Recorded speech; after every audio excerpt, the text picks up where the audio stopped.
넓은 역사 완성자 유사입니다. 너무나 반갑습니다.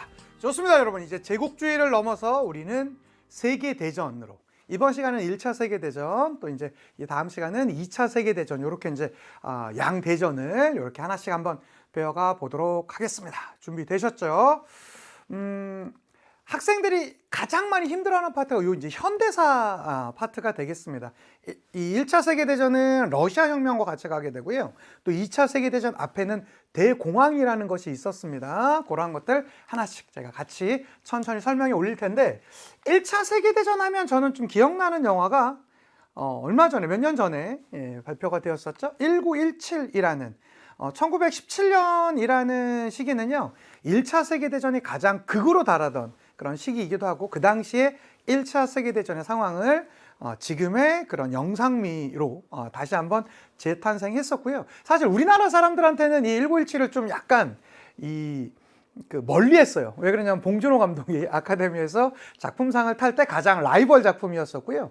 그래서 이거는 우리 평론가나 이런 분들은 좀 별로다, 일부러 약간 이런 분위기도 좀 있었는데, 저 개인적으로는 참 좋은 영화였다. 그래서 당시에 1차 세계대전에서의 현장감을 너무나 리얼하게 잘 알려준 참 그 수작이 아닌가 싶고요. 혹시 못 보셨으면 여러분도 한번 보시면 좋을 것 같고요. 사실 전통적인 1차 세계대전 하면 서부전선 이상 없다라는 그 작품이 있습니다. 이것은 우리가 그 띵플리스에서 이제 다시 한번 최근에 나왔는데요. 그 전에 영화화 되기도 했었고요. 원래는 이건 소설이었어요.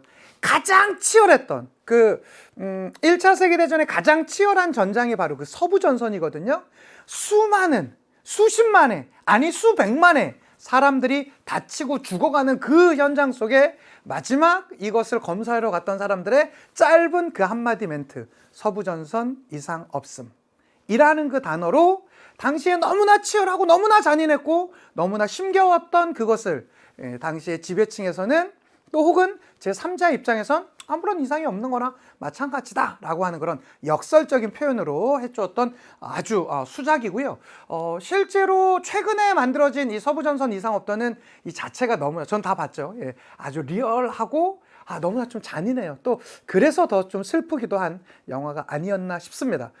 저는 나름 제가 힘든 학창 시절을 보냈지만 그럼에도 불구하고 매우 감사한 측면이 하나가 있는데, 그 중에 하나가 뭐냐면 바로 전쟁을 경험하지 않았다라는 것입니다. 그리고 앞으로 제가 죽기까지 전쟁을 경험하지 않았으면 좋겠어요. 전쟁이란 건 많은 사람의 철학과 정신, 윤리, 이 모든 것을 다 말살시키는 그런 거와 마찬가지로 이 1, 2차 세계대전을 경험했던 시대야말로 정말로 최근에 있었던 시대 중에 가장 어려운 시대가 아니었나 싶고, 전 그거 하나만으로도 매우 감사하거든요. 저는 그래도 역사 선생으로서 여러분들도 이 1, 2차 세계대전을 경험하면서 몇 명이 죽었다 이런 것을 우리가 그냥 숫자로 얘기를 하지만, 정말로 그거에서는 한 사람 한 사람의 인생과 영혼들이 그렇게 죽어 갔다라는 것을 생각하시면서 같이 공부해 가시면 좋겠습니다. 자, 내용별로 보자면 이렇게 됩니다. 1차 세계대전 자체로 최근 이 9월 모평에서도 등장을 했었고요. 또 최근에 상당히 많이 나오고 있습니다.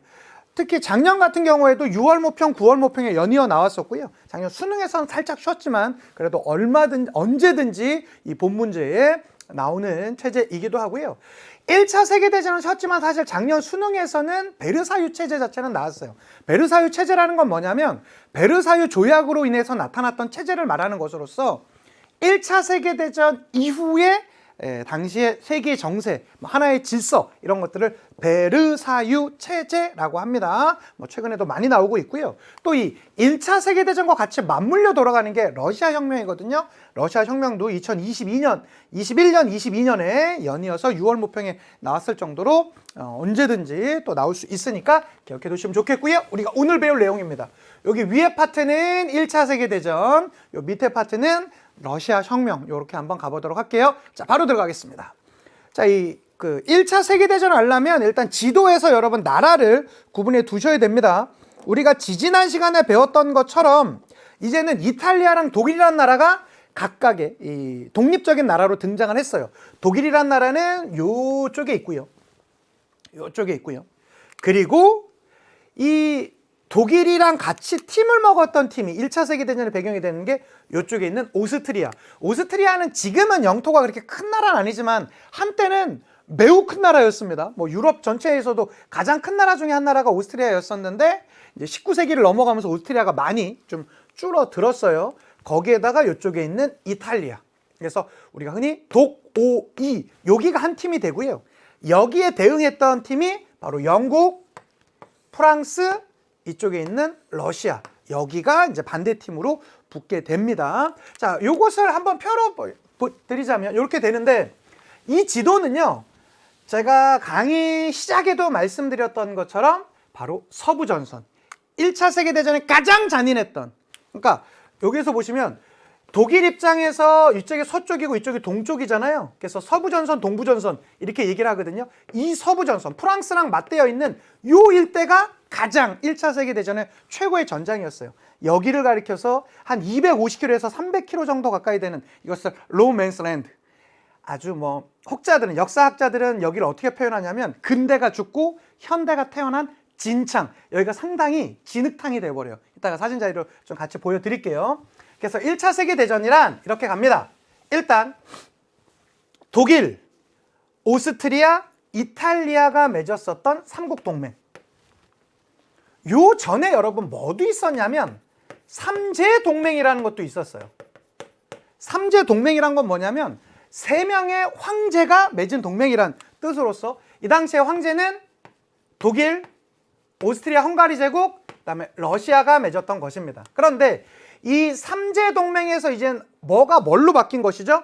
예, 여기에서 이 러시아가 없어지고 이탈리아로 바뀌는 것을 삼국동맹이라고 합니다. 이런 단어들로도 얼마든지 선지에 나올 수 있으니까 잘 비교해 두시면 좋겠고, 이러한 삼국동맹에 대응하면서 나왔던 것이 삼국협상입니다. 영국, 프랑스, 러시아입니다. 러시아는 삼제동맹에서는 독일이랑 같이 갔다가 이제는 러시아는 이쪽으로 삼국협상팀으로 영국과 프랑스 쪽으로 들어왔습니다.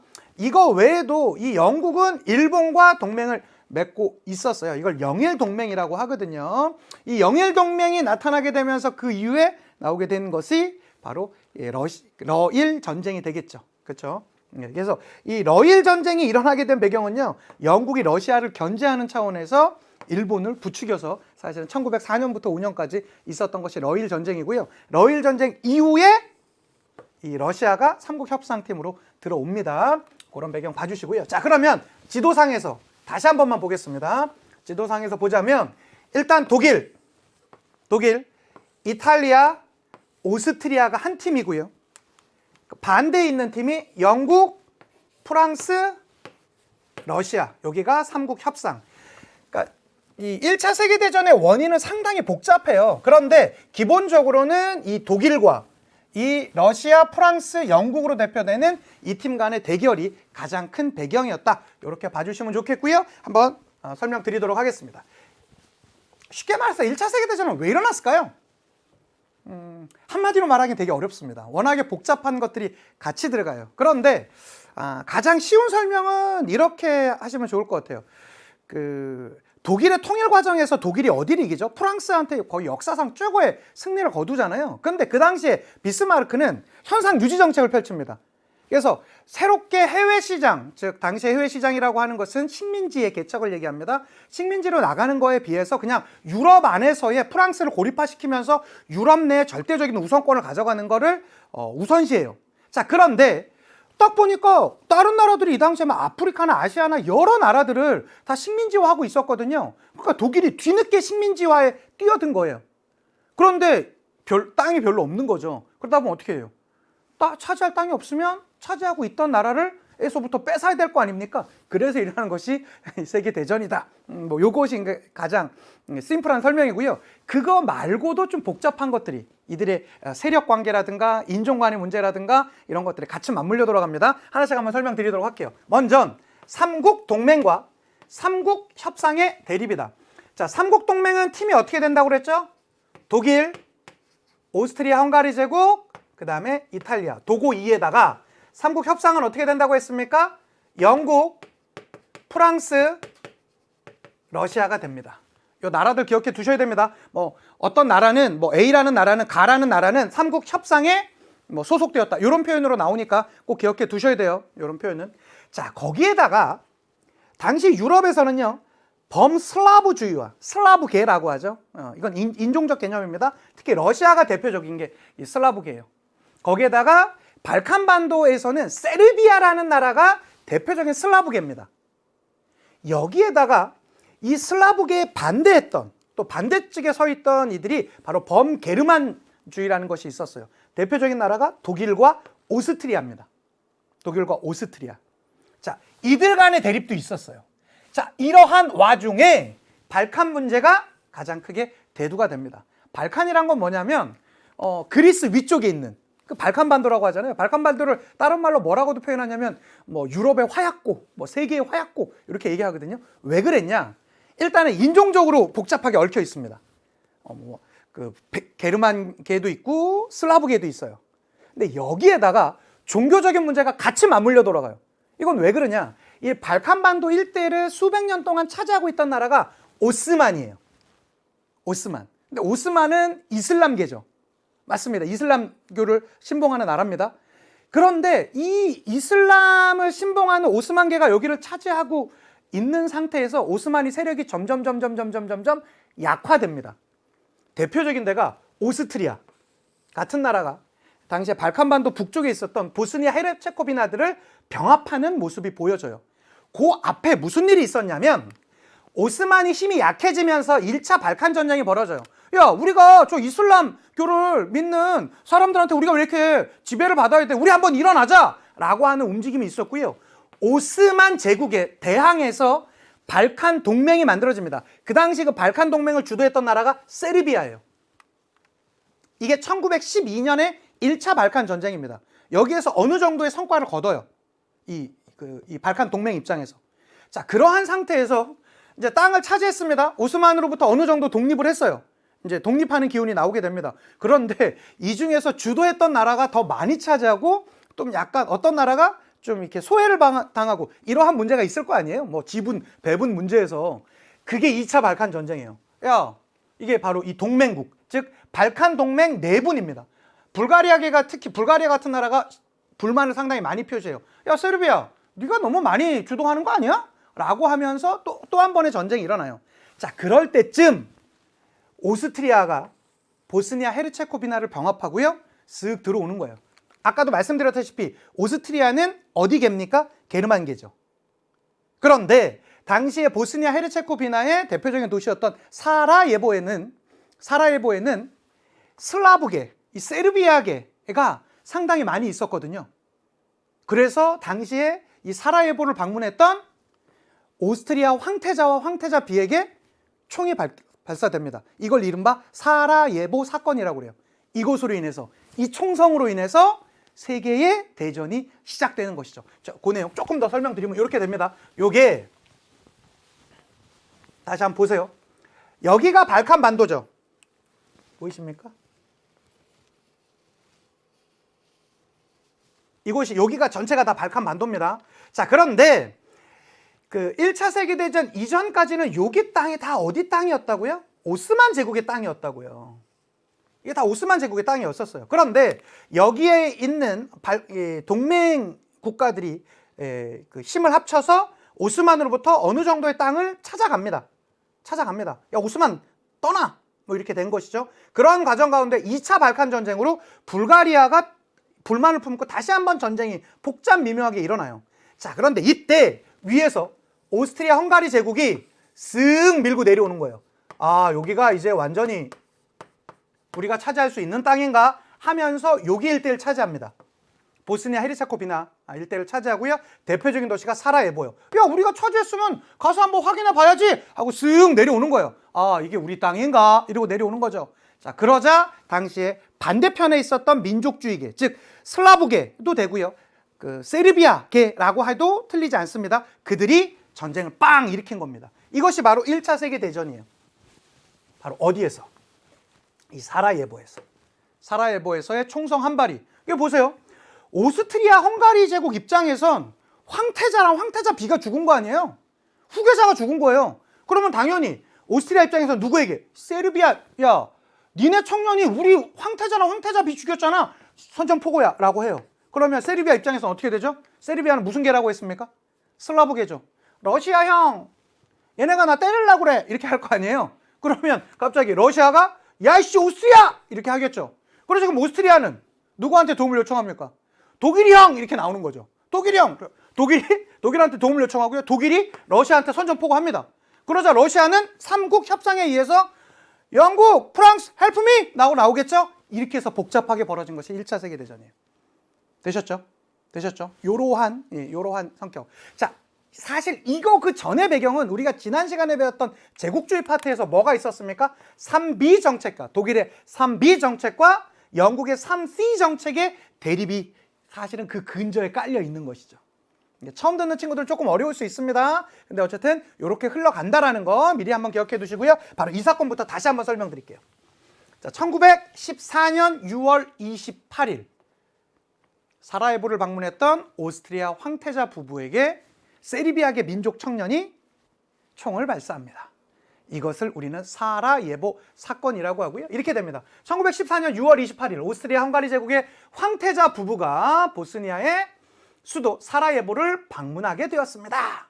자, 그러한 와중에 세르비아 청년이 한참을 찾아갔고요. 그러한 와중에 차량을 마주하게 되었습니다. 그래서 차량 운전자는 길을 잃고 헤매던 것을 프린시프가 발견했던 것이고요. 프린시프는 총을 꺼내어 황태자 부부를 향해 총을 발사했고요. 결국엔 황태자가 사망했습니다. 자, 이것으로 인해서 당시에 오스트리아 헝가리 제국이 완전 부글부글 끓겠죠. 그렇게 시작됐던 것이 1차 세계대전이라고요. 자, 일단 그럼 팀 한번 정리하겠습니다. 자, 일단 오스트리아 헝가리 제국과 독일.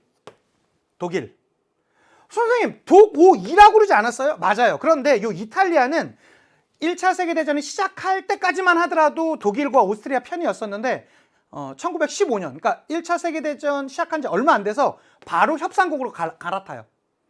그런데 오히려 이때 오스만 제국이 같은 편에 씁니다.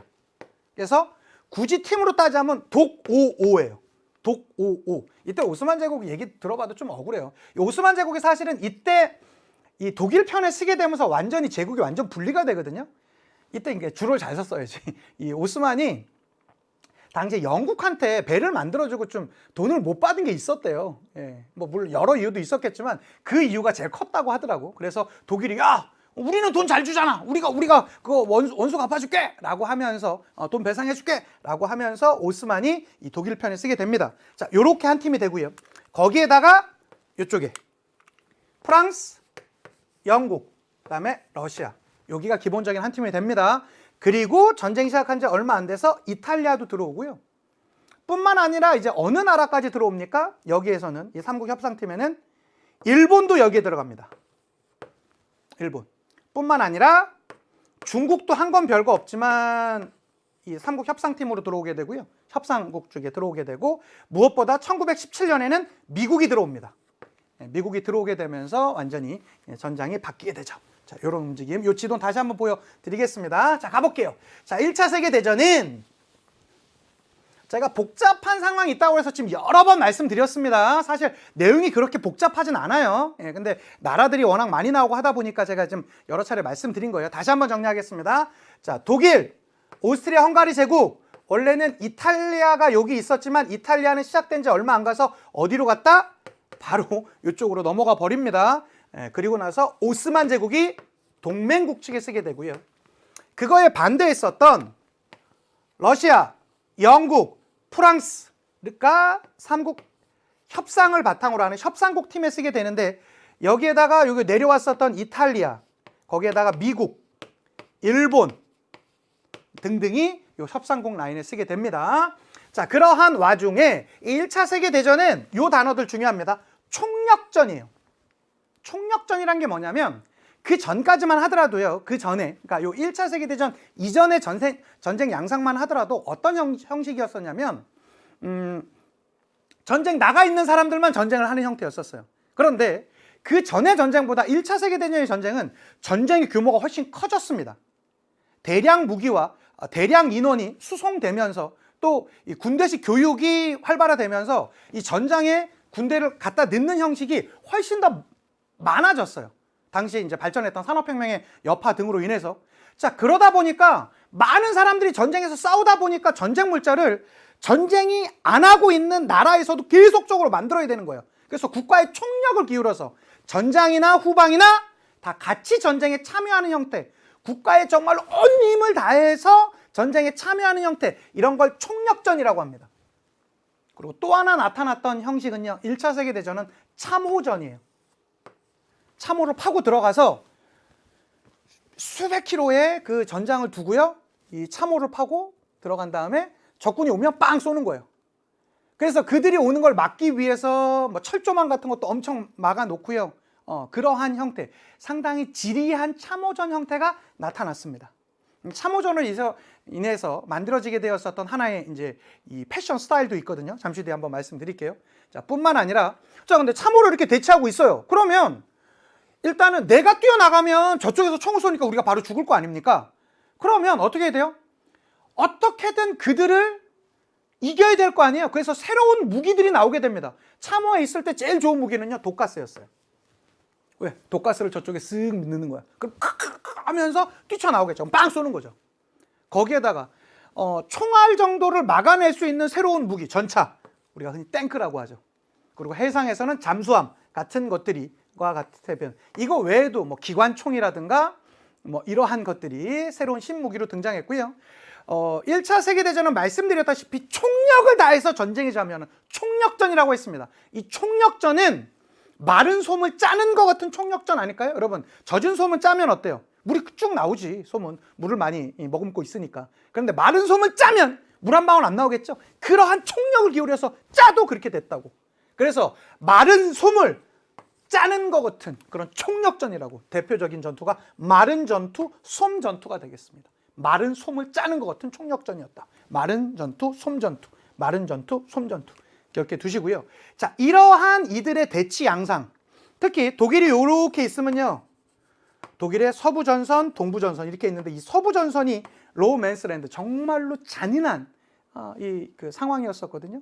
자, 이러한 전쟁 양식이 완전히 바뀌게 되었던 것이 1917년 이 독일이 당시 실시했었던 무제한 잠수함 작전입니다. 전쟁 중이라 하더라도요, 최소한의 지켜야 되는 전쟁 중에 윤리가 있어요. 그게 뭐냐? 민간인은 건드리지 않는 거예요. 민간인은.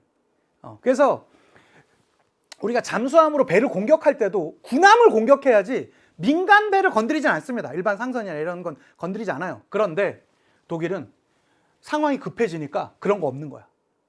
야, 제한 없어.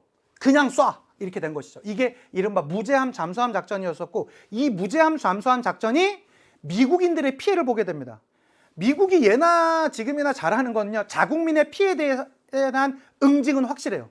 그렇게 되자 당시에 대통령이 직접적으로 우리도 1차 세계대전에 참전할 것을 주장하게 됩니다. 이것이 이른바 무제한 잠수함 작전인데, 잠시 뒤에 다시 한번 말씀드릴게요. 자, 다시 한번. 전장은 이렇게 됩니다. 자, 독일, 오스트리아 헝가리 제국, 오스만 제국이 요 한 팀이었었고요. 여기에서 이 독일 입장에서 서부 전선과 동부 전선이 있었는데, 이 서부 전선, 여기가 거의 정말로 죽음의 땅이었었거든요. 그리고 요 대표적인 전투가 마른 전투, 솜 전투, 그다음에 뭐 베르댕 전투 같은 전투가 있었습니다. 자, 한번 보도록 할게요. 미국의 참전이 이때 나타나게 되었습니다. 지난 2월 1일을 기해 독일 정부는 법이나 인간의 억제력을 깡그리 무시한 채 잠수함을 동원해 영국과 아일랜드, 유럽 서부 해안 또는 지중해에 있는 독일의 적들에 관할하는 항구에 접근하려는 모든 선박을 침몰시키는 것을 목표로 하고 있습니다. 자, 그렇게 되자 미국 국민이 목숨을 잃었습니다. 중립국의 선박과 국민도 똑같이 바다에 가라앉는 것입니다. 라고 하면서 당시에 1차 세계대전 당시에 미국의 대통령은 윌슨이었습니다. 윌슨이 의회 연설을 하게 되면서 결과적으로는 미국도 1917년에 참전을 하게 됩니다. 자, 1차 세계대전의 양상은요, 이랬어요. 참호. 저도 군대 갔을 때 많이 팠습니다. 참호공사, 이게 뭐 봄, 가을로 하거든요. 진지공사라는 명목으로 산에 가갖고 적이 올라오는 걸 대비해서 이렇게 참호를 파는 거예요. 근데 이 당시 참호 양은요, 어마어마하게 많이 팠습니다. 무엇보다 여기가 비가 좀 많았대요. 그래서 이러한 진흙탕이야. 여러분, 이렇게 있는 게요, 뭐 몇 시간 있는 게 아니라 여기서 사는 겁니다. 몇 년을. 그러니까 이 당시에 이 참호전에서 이 당시 참가했던 군인들의 일기나 기록을 보면 제일 힘들었던 게 저 몇 킬로, 몇백 미터 밖에 있는 적군이 아니라 내 다리를 물어뜯는 쥐들이었대요. 이 습한 환경에서. 그리고 이러한 상태에서 몇 날 며칠이고 대기해야 되는 거예요. 이런 거 여러분 안 있어 보셨죠? 뭐 저도 사실은 제가 있던 군대는 전쟁 자체는 아니었었으니까 이렇게 있으면 땅에 한기가 쓱 올라옵니다. 그래서 그 몸이 습해지는 느낌이 있거든요. 지하실에서 아주 습기를 머물고 있는 지하실 방에서 자는 듯한 느낌이에요. 그래서 이런 것들을 막기 위해서 나왔던 것이 바로 이거예요. 트렌치코트. 트렌치코트 봄 가을로 많이 입죠. 근데 트렌치코트 보면 여러분 이렇게 견장 다는 것도 여기에 있고, 이게 영국 군인들이, 영국 장교들이 입었던 옷을 지금의 패션 스타일로 바꾼 게 트렌치코트예요. 그러니까 1차 세계대전이 우리에게 준 하나의 스타일이기도 하죠. 혹시라도 여러분도 이제 성인이 돼서 입게 되시면 한번 이런 생각을 한번 하셨으면 좋겠고, 이들을 가장 많이 괴롭혔던 것이 바로 이 쥐들입니다. 저는 이 사진을 보면서 일단 깜짝 놀랐던 게, 여러분 쥐는 좀 작은 거 아닙니까? 이건 뭐 거의 토끼 수준입니다. 이 통통. 실제로 시체들이 널려 있었기 때문에 시체들을 그렇게 많이 먹었는데, 또 쥐들도 시체들의 살을 먹다 보면 완전 개념이 없어진대요. 그래서 어떡하냐? 살아있는 군인들이 자고 있는데도 살아있는 살을 그렇게 많이 물어떨었답니다. 그래서 이 당시에 군인들이 가장 힘겨워했던 것이 앞에서 들리는 총성이 아니라, 저 나한테 언제 올지 모르는 저들이 아니라 내 다리를 이 살아있는 내 다리를 물어뜯는 이 쥐들이 자신에게는 가장 큰 적이었다. 이러한 기록이 있습니다. 실제로 이 전쟁이 이렇게 많이 진행되다 보니까 사람들이 정신이 많이 혼미해져요. 그래서 어떻게 되냐면 막 갑자기 엄마 이러면서 막 다니는 사람들도 많고요. 막 그 뭐 총에게 완전 정신 이상하는 모습들이 정말로 많이 나타납니다. 전쟁이 계속 지속되다 보니까요. 이것이 바로 1차 세계대전의 모습이었었고요. 1차 세계대전 이런 기관총. 여기 지금 방독면을 쓰고 있는 게 보이시나요? 예, 그래서 저희 뛰어 올라오는 군인들을 쏘고 있는 것이죠. 또 독가스가 올지 모르니까 방독면을 쓰면서, 독가스가 개발되면 또 독가스를 막을 수 있는 또 다른 무기도 또 준비가 되겠죠. 이러한 형태가 바로 1차 세계대전이었습니다. 뭐 탱크의 등장 같은 것도 당연히 마찬가지겠고요. 자, 그러한 와중에 킬 군항. 킬이란 건 지명이고요. 군항이란 건 군대의 항구라는 뜻입니다. 거기에서 수병, 지금 우리나라 말로 하면 해군이 되겠죠. 수병들이 반란을 일으켜. 이건 독일에서 있었던 것입니다. 독일에서. 그래서 이 1차 세계대전을 일으켰던 황제는 비렐름 2세예요. 기억나시죠? 비렐름 2세가 바로 비스마르크 이렇게 다시 돌려보내고 확장주의 정책을 펼쳤던 인물이 비렐름 2세잖아요. 그가 퇴위됩니다. 그러고 나선 1918년 11월에 항복해요. 그리고 독일은 1919년에 바이마르 공화국. 바이마르 공화국은 법적 체제로서는 너무나 완벽에 가까운 체제였는데, 잠시 이거 얼마 못 가요. 왜 못 가냐? 경제력 때문에 무너지게 되거든요. 어쨌든 자, 독일은 1차 세계대전에서 패전한 이후 바이마르 공화국이 등장했고 민주주의가 발전되는 모습이 나타납니다. 대표적인 게 재정, 황제 체제의 정치 형태가 붕괴되는 거고요. 독일과 오스트리아에서 그런 것이 나타나게 되고, 보통 선거권이 확대됩니다. 이건 왜 그럴까요? 보통 선거권이라는 것은 뭐냐면, 일정한 연령이 되면 남녀 구분 없이, 재산의 유무 상관없이, 학력의 높고 낮음 상관없이 누구에게나 선거권이 부여되는 게 보통 선거제죠. 그 전까지만 하더라도 선거권은 주로 남성들이 많이 갖고 있었거든요.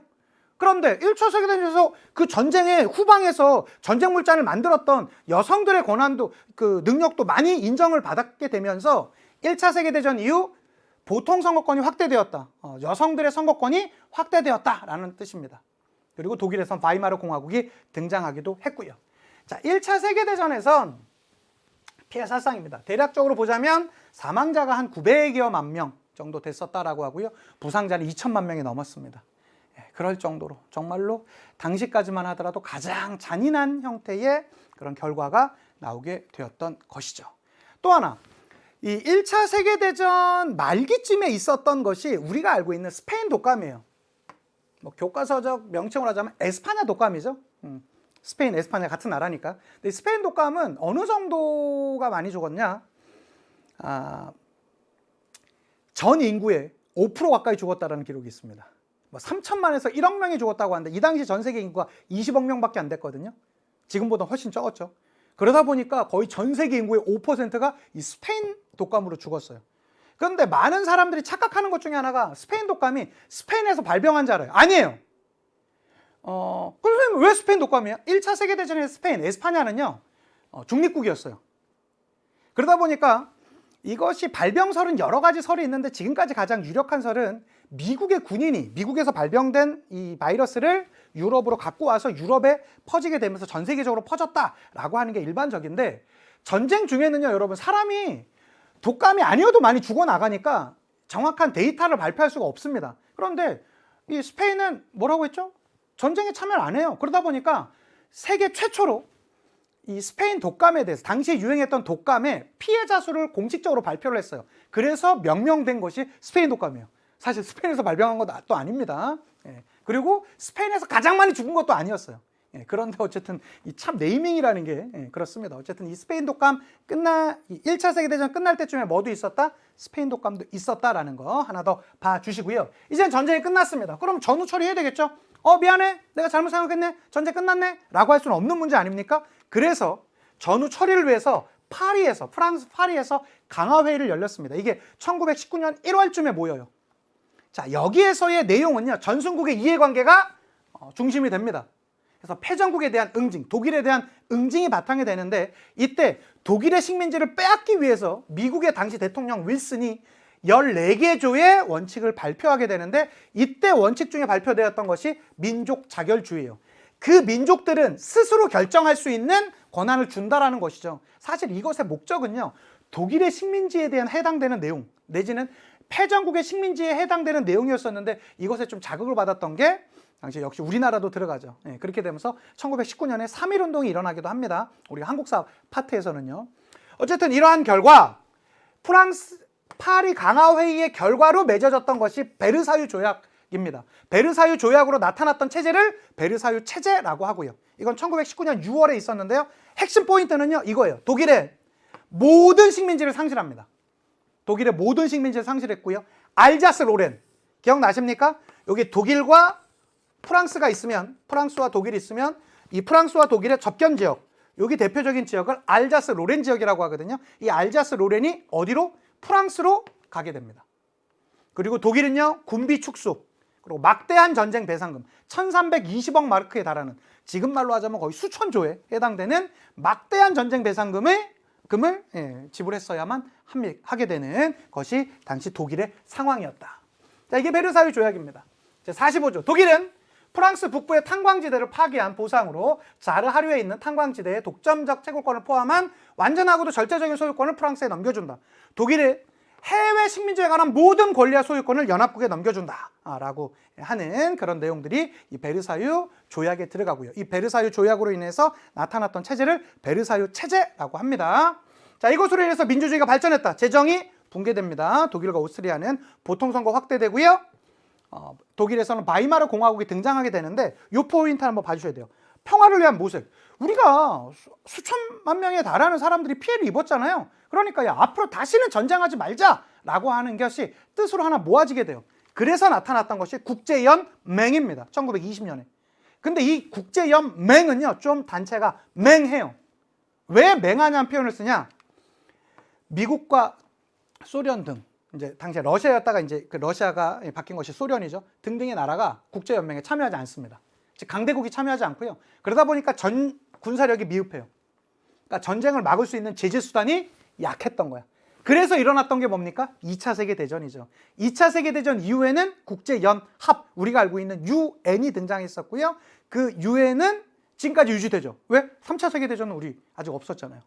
그렇게 뭐 앞으로도 없어야 되겠지만 그런 내용들까지 맹했었다라는 거까지 봐주셨으면 좋겠고, 자, 이 1차 세계대전과 같이 맞물려 돌아가는 것이 러시아의 상황입니다. 러시아 상황 한번 볼게요.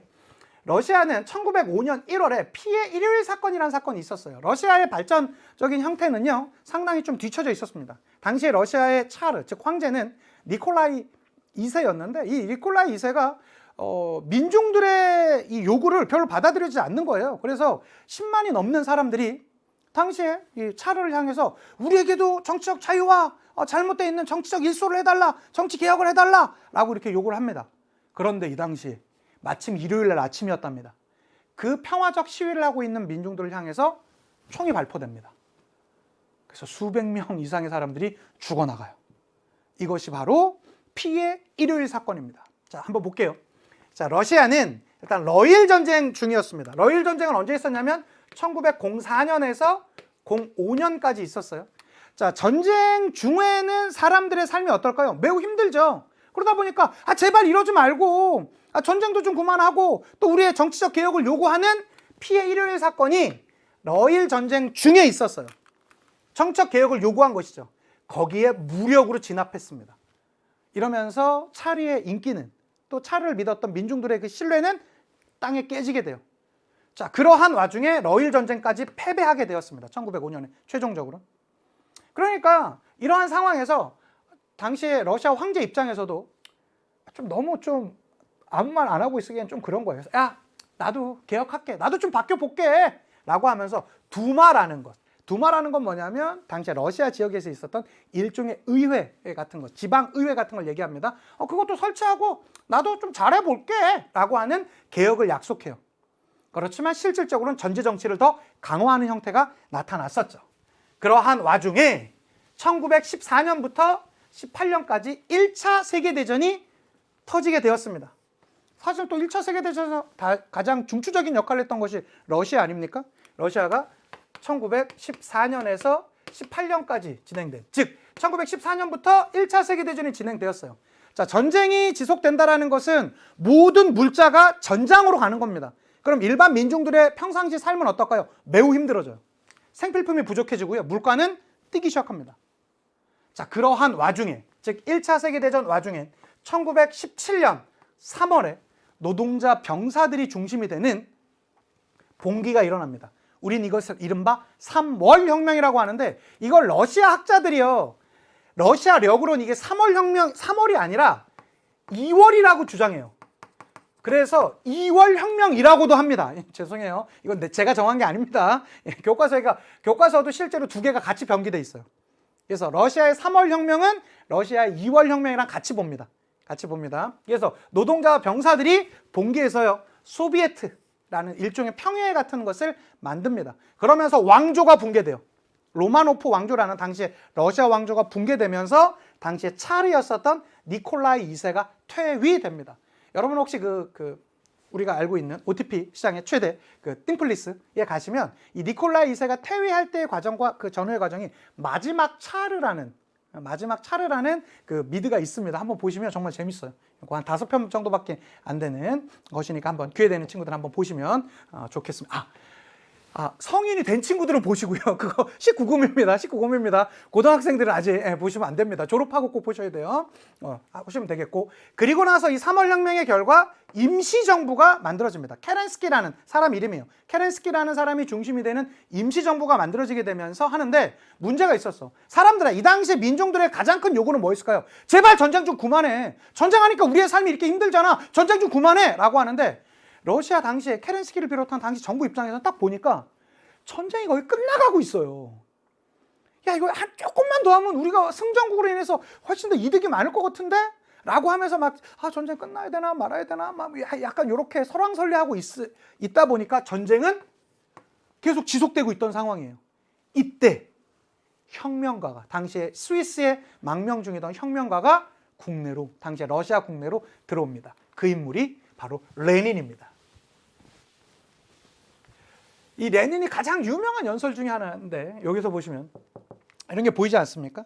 모든 권력은 소비에트에 돌아가야 됩니다. 토지는 균분해야 됩니다. 전쟁은 당장 멈춰야 됩니다. 라고 하면서 막 연설을 하는데, 이 사진 한 장에서 막 연설의 소리가 들리지 않습니까? 당시 민중들은 이러한 레닌의 연설에 여러와 같은 반응을 합니다. 맞아, 전쟁 끝나야 돼. 전쟁 한다고 해서 우리가 좋은 게 뭔데?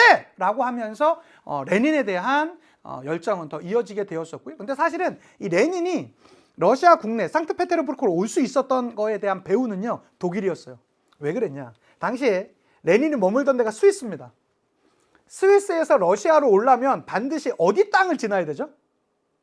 독일과 오스트리아가 차지하고 있는 동맹국 땅에 지나야만 해요. 그런데 이때 러시아에서 혁명이 터졌다는 얘기를 듣자 당시에 독일 정부에서 특별 열차를 만들어줘요. 레닌, 집에 가고 싶지 않아? 내가 뭐 그 길은 좀 터질 수 있는데. 네가 뭐 뭔데 터질 건데? 아니 그냥 뭐 서로 돕자고 그냥 해보든가 하면서 열차를 하나 만들어서요.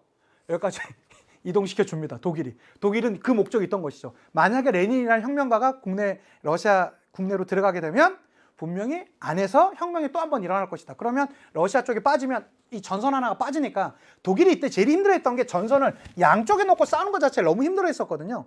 그러니까 러시아가 혁명이 일어나고 그는 전쟁에서 끝날 것을 주장할 테니까 당연히 우리 입장에선 독일 입장에선 땡큐다 라고 하게 돼요. 그래서 실제로 독일이 주도해서 스위스에 있던 레닌을 국내로 집어넣습니다. 그리고 나서 이렇게 연설하고 있는 거예요.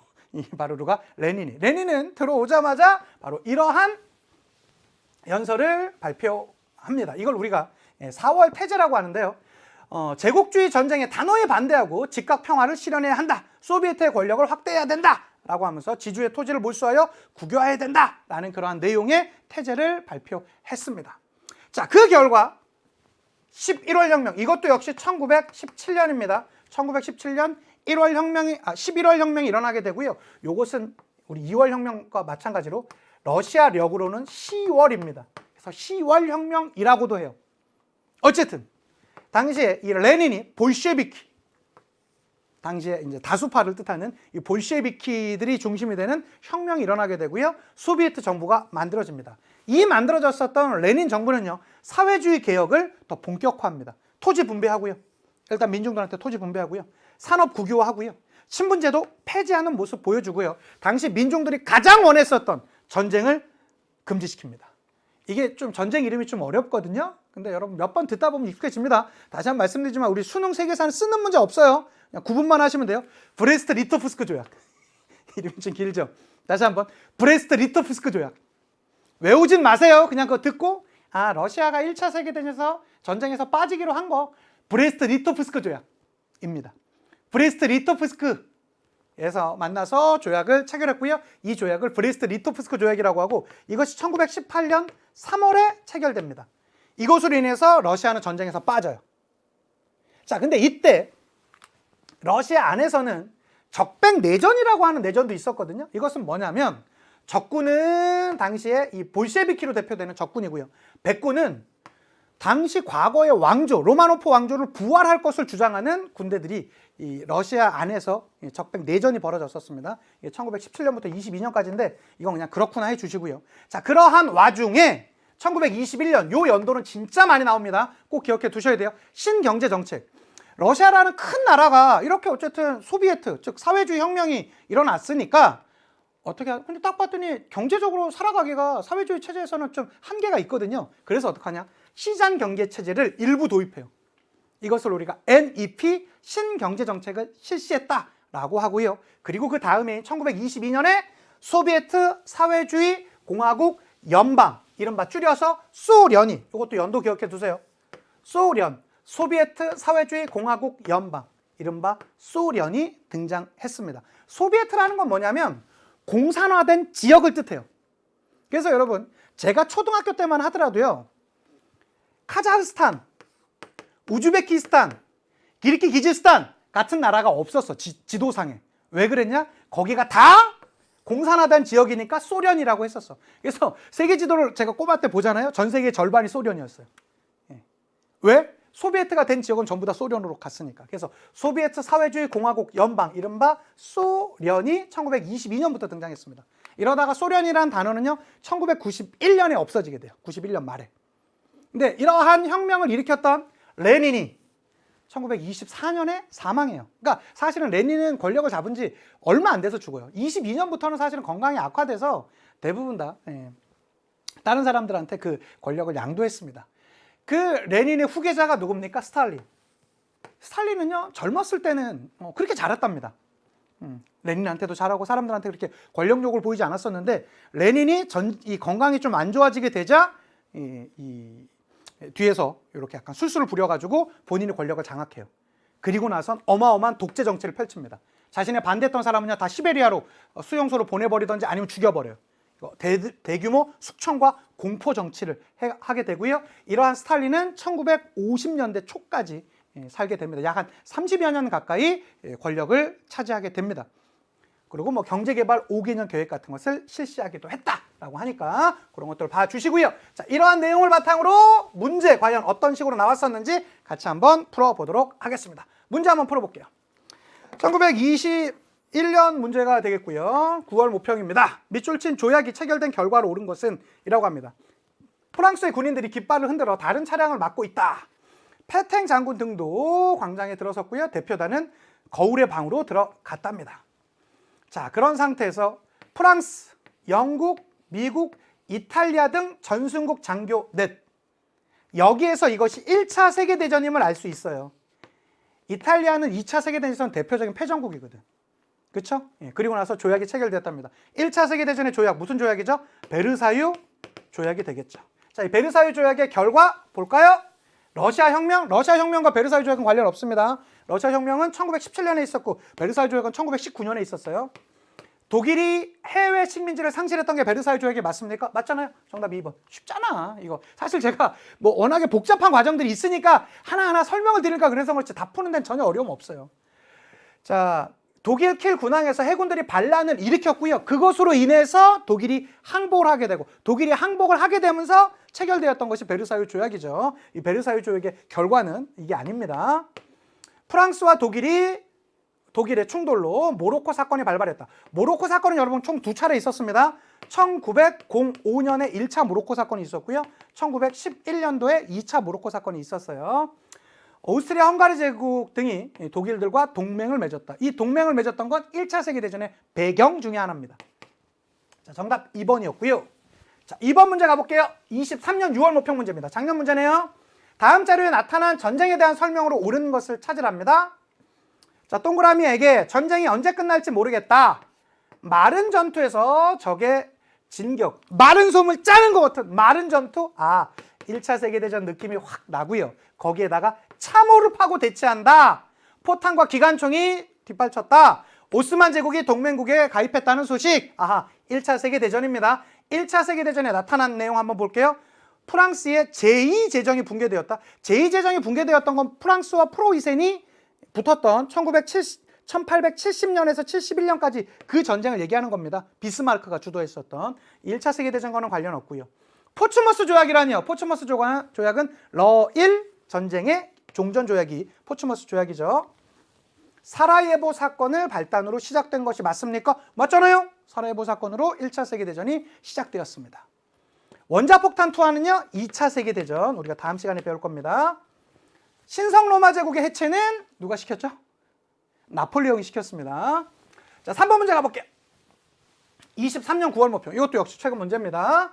자, 밑줄 친 기억 시기에 볼 수 있는 모습으로 가장 적절한 것 찾으랍니다.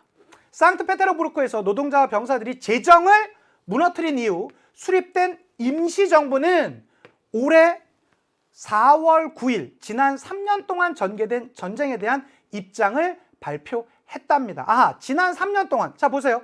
상트페테르부르크에서 노동자와 병사들이 일으켰던 것을 우리가 흔히 3월 혁명이라고 한다고 그랬었죠. 이거 언제 있었습니까? 1917년이에요. 근데 지난 3년 동안이라는 거 보니까 1914년에서 17년, 17년에서 3년이니까 14년에서 17년을 얘기하는 거잖아요. 그러면 찾아봅시다. 1914년에서 17년 기간에 있는 거 뭐가 되는지. 자, 1번입니다. 터키 공화국 수립을 선포하는 정치인. 터키 공화국 무스타파 케말이 선포했죠? 이거 언제입니까? 1923년. 선생님 이거 처음 보는데요? 여러분 서아시아 서파트 가보세요. 제가 정확히 이거 써드렸습니다. 강의 필기노트에 다 나와요. 1차 세계대전 이후에 터키 공화국이 등장하거든요. 타이완 할양 등을 규정한 조약에 서명하는 청대표. 타이완 할양 이거 뭐죠? 시모노시키 조약입니다. 1895년. 레닌에게 신경제정책의 추진. 자, 신경제정책은 언제? 1921년이죠. 여기 안에는 안 들어갑니다. 오스트리아 헝가리 제국과 전투를 벌이는 세르비아 장교. 요건 1차 세계대전의 상황을 얘기하는 것으로서 여기 1차 세계대전 중이었었던 요 상황이라 우리는 추측할 수 있겠죠. 정답 4번이고요. 단체 교섭권을 보장한 와그너법. 와그너법이란 건 뭐냐면 이 노동자들의 이 보호권을 말하는 것으로서 대공황에 대한 당시에 미국 정부에서 만들어진 것이거든요. 그러니까 이건 연도까지는 굳이 외울 필요는 없지만 대공황 자체가 1929년에 있었잖아요. 29년 이후입니다. 요거 와그너법 찾아보면 1935년으로 나올 거예요. 근데 요거까지 연도까지는 필요 없습니다. 어쨌든 대공황에 대한 대응, 즉 뉴딜 정책의 하나로 만들어졌던 것이 와그너법이다라는 거 정도 봐주시면 좋겠습니다. 자, 마지막 문제 풀고 마치도록 하겠습니다. 21년 6월 모평입니다. 가 국가에 대한 설명으로 옳은 걸 찾으랍니다. 제1조. 독일 제국, 오스트리아 헝가리 제국, 불가리아 왕국, 오스만 제국으로 구성된 동맹국 측은 가와의 전쟁이 종식되었으면 선언한대요. 아, 이거 브레스트 리토프스크 조약이네요. 그러면 요 가는 어디겠습니까? 당연히 러시아죠. 러시아는 과거 영토 중 일부에 더 이상 주권을 행사할 수 없다. 뭐 이렇게 나오는 바로 브레스트 리토프스크 조약이 되겠습니다. 자, 그러면 러시아 찾으면 되는 거예요. 뉴딜 정책은 어디요? 미국이 실시했던 것이고요. 에티오피아를 침공했던 것은 이탈리아가 되겠습니다. 추축국 동맹에 참여했다. 추축국이란 건 2차 세계대전을 일으켰던 국가들이거든요. 독일, 그다음에 이탈리아, 일본이 추축국이 되겠습니다. 신경제정책을 실시했던 게 러시아 맞습니까? 맞잖아요. 정답 4번. 북대서양 조약기구에서 탈퇴했다라고 하는데 북대서양 조약기구 탈퇴는 뭐 프랑스 같은 나라가 해당되는 것이고 북대서양 조약기구가 만들어진 것 자체가 러시아의 후신인 소련에 대응하기 위해서 만들었던 게 북대서양 조약기구입니다. 가입할 수도 없었어요. 그런 것들 봐주시면 1차 세계대전 다 이렇게 끝나도록 하겠습니다. 자, 이렇게 1차 세계대전 끝나고요. 그 이후에 과연 세계는 어떻게 진행됐는지 다음 시간에 찾아뵙도록 할게요. 인사드리고 마치겠습니다. 역사가 완성되는 그날까지 원!